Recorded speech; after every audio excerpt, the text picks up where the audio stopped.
సభకు నమస్కారం. వాస్తవంగా చెప్పాలంటే నిన్నటి నుంచి కొంచెం నాకు ఆరోగ్యం బాలేదు. కాబట్టి మీటింగ్‌కి రావాలా? వద్దా? అని చెప్పేసి కొంచెం ఇబ్బంది పడ్డాను. అయితే కిరణ్ విసా 2, 3 సార్లు ఫోన్ చేసి చెప్పాడు. రవి గూడా మాట్లాడారు. అంటే వాస్తవంగా చెప్పాలంటే వాళ్ళ మీద ప్రేమతోటి నేను వచ్చిన. ప్రేమ అంటే ఎట్లా? ఒక మనిషి మీద ప్రేమ ఎట్లా ఏర్పడుతది మనకు? వాళ్ళు చేసే పనులను బట్టి, వాళ్ళు చేసే కార్యక్రమాలను బట్టి, వాళ్ళ భావాలను బట్టి, వాళ్ళ ఉద్దేశాలను బట్టి. ఒక మంచి కార్యక్రమం చేస్తున్నారు. ఒక సరియైనటువంటి ఇష్యూ తీసుకొని టేకప్ చేస్తున్నారు. ఈ గ్రామీణ ప్రాంతంలో ఇంత కష్టపడి వాళ్ళు సర్వే చేసినారు. తప్పనిసరి ఏతుందో ఆ కార్యక్రమంలో పాల్గొనాలనేటువంటి ఉద్దేశంతోటి నేను రావడం జరిగింది. సో మిత్రులారా, మనకు కోదండరెడ్డి లాంటి వాళ్ళు వ్యవసాయ కమిషన్ చైర్మన్‌గా ఉండడం నిజంగానే ఒక రకంగా అదృష్టం అని చెప్పి చెప్పుకోవాలా.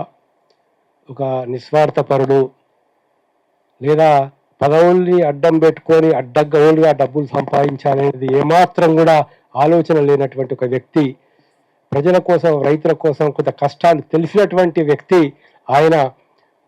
అవసరమైతే తన ఆస్తిలో నుంచే సమాజానికి ఎంతో ఇంతో ఇస్తున్నటువంటి ఒక మహానుభావుడు ఇవాళ కోదండరెడ్డి గారు మనకి ఇక్కడ సభలో ఉండడం అనేది చాలా సంతోషించేదగ్గం.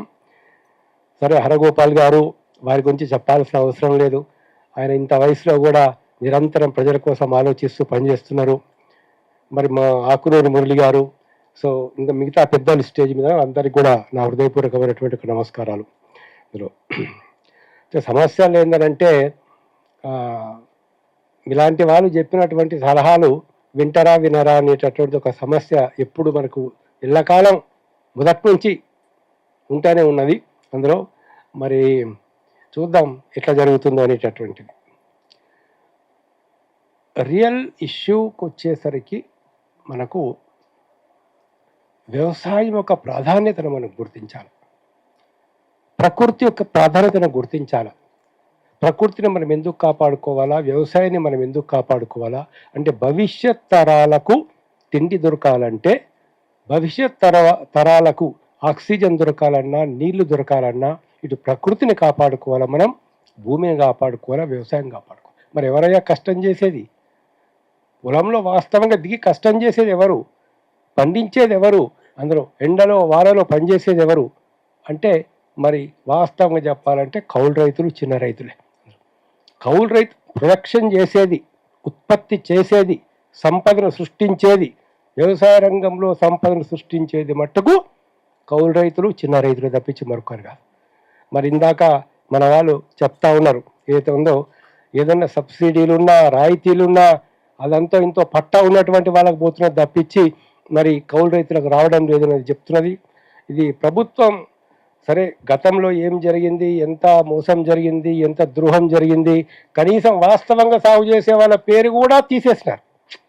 ఎంత దుర్మార్గం అంటే, ఒకప్పుడు వాస్తవంగా సాగు, అసలు టెనెన్సీ యాక్ట్ ఎందుకు వచ్చింది? తను రక్షిత కౌలుదారి చట్టం ఎందుకు వచ్చింది? ఈ చట్టాలు ఉన్నప్పటికీ కూడా తీసేసి అసలు వాస్తవంగా దున్నే వాళ్ళ పేరే అందులో నుంచి తీసేసిన తర్వాత ఎటువంటి గందరగోళ పరిస్థితి ఏర్పడిందో మీ అందరికీ తెలుసు. నేను ఆ వివరాల్లోకి నేను వెళ్ళదలుచుకోలేదు.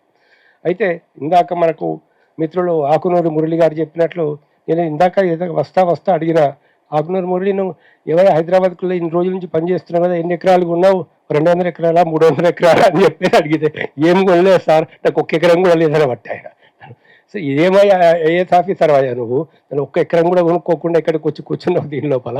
మరి చూడండి, ఇందాక సార్ చెప్పినట్లు రైతు బంధు విషయం లోపల సినిమా యాక్టర్ల భూములు, పరిశ్రమల వాళ్ళ భూములు, వ్యాపారాలు చేసుకునే వాళ్ళ భూములు, ఐఏఎస్ వాళ్ళకు, ఐపీఎస్ వాళ్ళకు, ఈ దొంగలందరికీ వేస్తుందో ప్రభుత్వం వేల కోట్ల రూపాయలు ఇచ్చింది అని అంటే, మరి ఎటువంటి గుడ్డి ప్రభుత్వము మనం కూడా అర్థం చేసుకోవాలా. మరి ఇప్పుడు ప్రభుత్వం కూడా దాన్ని ఒక రకంగా కంటిన్యూ చేస్తున్నది. కొంత తగ్గించినా కూడా దాన్ని కూడా ఆలోచించాలని చెప్పేసి నేను కోరుతా ఉన్నాను. మరి వాస్తవంగా చెప్పాలంటే మన భారతదేశం లోపల ఉండేటటువంటి ఒక రైతాంగ సమస్యలు, ప్రధానంగా కౌలు రైతులకు సమస్యలు, కౌలు రైతుల యొక్క పరిస్థితి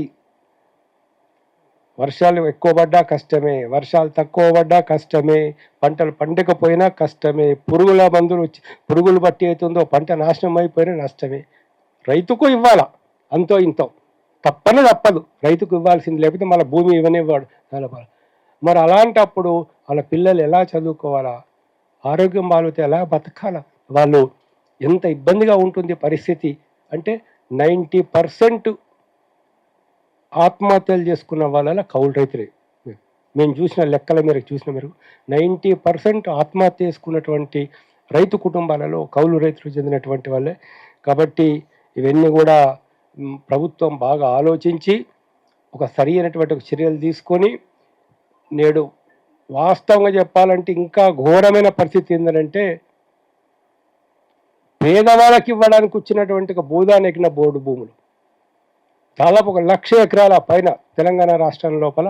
అందులో మరి ఎన్ని ఎకరాలు ఇవాళ పేదవాళ్ళకి ఇచ్చినారు, మరి ఎన్ని ఎకరాలు కబ్జాకు గురైనాయి, ఎన్ని ఎకరాలు అక్రమంగా సాగు చేస్తున్నారు, ఎవరెవరి దగ్గర ఉన్నాయి. మరి అలాంటి భూములన్నా కూడా భూమి లేని పేదలకు కౌలు రైతులకు ప్రభుత్వాలు ఇవ్వాల్సినటువంటి అవసరం ఉంది. వాస్తవంగా సాగు చేసే వాళ్ళకు భూమి మీద హక్కులు కల్పించేంత వరకు ఈ సమస్యలు ఎట్లనే ఉంటాయి. ఆబ్సెంట్గా ఉన్నటువంటి ఒక సినిమా యాక్టర్లు కావచ్చు, వ్యాపారస్తులు కావచ్చు, ఐఏఎస్ కావచ్చు, ఐపీఎస్ కావచ్చు, అసలు వీళ్ళ దగ్గర ఉన్నటువంటి మొత్తం భూముల్ని ప్రభుత్వం స్వాధీనం చేసుకుంటున్నప్పుడే కొంత సమస్య పరిష్కారం.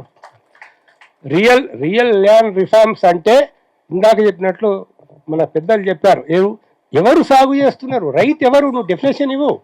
మురళి గారు కరెక్ట్ చెప్పారు, రైతు ఎవరు, నువ్వు అసలు ఫస్ట్ దాన్ని తీర్మానం చేయి. ఎక్కడ అమెరికాలో ఉన్నవాడు ఇక్కడికి వచ్చేసి ఒక 50 ఎకరాలు అనుకుంటే ఆయన రైతు అవుతాడా? అందులో మంత్రి పదవి చేస్తూ ఉంటాడు, ఇక్కడ మినిస్టర్గా ఉంటాడు, 100 ఎకరాలు 200 ఎకరాలు ఉంటుంది. ఒక్కరోజు అసలు ఆ చేను ఎక్కడ ఉందో కూడా తెలియదు, సార్ చేను బౌండరీలు కూడా తెలియదు అక్కడ.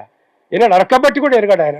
ఆయనకు రైతు బంధు ఇచ్చుడు అంటే మా మల్లారెడ్డి గారు చాలా ఓపెన్గా చెప్పాడు, మల్లారెడ్డి నాకు 300 ఎకరాలకు రైతు బంధు వస్తుందని చెప్పేసి. అట్లా ఉంది పరిస్థితి. సో మిత్రులారా, చాలా ముఖ్యంగా మరొకసారి నేను రవి గారిని, వాళ్ళ టీమును, కిరణ్ ఇస్తాను, మొత్తం ఎవరైతే వాలంటీర్స్ పాల్గొన్నారో మీ అందరినీ హృదయపూర్వకంగా అభినందిస్తూ, అందులో చాలా గొప్ప పని చేస్తున్నారు, మీరు చాలా చక్కటి పని చేస్తున్నారు. పేదవాళ్ళ కన్నీళ్ళు దుడడం కంటే అంతకంటే గొప్ప జీవితానికి లక్ష్యం ఏమన్నా, ఒక పర్పస్, ఒక లైఫ్కి ఒక పర్పస్ అనేది ఉంటే మనం ఎవరికైనా జీవితంలో ఉపయోగపడాలి కదా. సో ఇవన్నీ విషయాలను మరి పెద్దలు కోదండరెడ్డి గారు, హరగోపాల్ గారు తప్పనిసరి ప్రభుత్వం దగ్గరికి తీసుకొని పోయి ప్రభుత్వాన్ని ఇంప్రెస్ చేసి ప్రభుత్వాన్ని ఒప్పించి వాళ్ళు చేయాలని చెప్పి చెప్తున్నాం. అదే ఒకటే నిమిషం మొదటి నుంచి ఉన్న దాని లోపల ఏదైతుందో సలహాలు వింటారా వినరా అంటే అది వాళ్ళ కర్మ. ధృతరాష్ట్రుడు సలహాలు వినలేదు, దుర్యోధనుడు సలహాలు వినలేదు, మరి ఎట్లా చూసుకుంటే దశరథ మహారాజ్ సలహాలు విన్నాడు వశిష్ఠుడి. హరగోపాల్ గారు, కోదండరెడ్డి గారు, ఇంకా పెద్దవాళ్ళు రవి లాంటి వాళ్ళు చెప్పినటువంటి సలహాలు కనుక ప్రభుత్వం వింటే ఉంటారు పదవిలో. ఇంకా మళ్ళీ నెక్స్ట్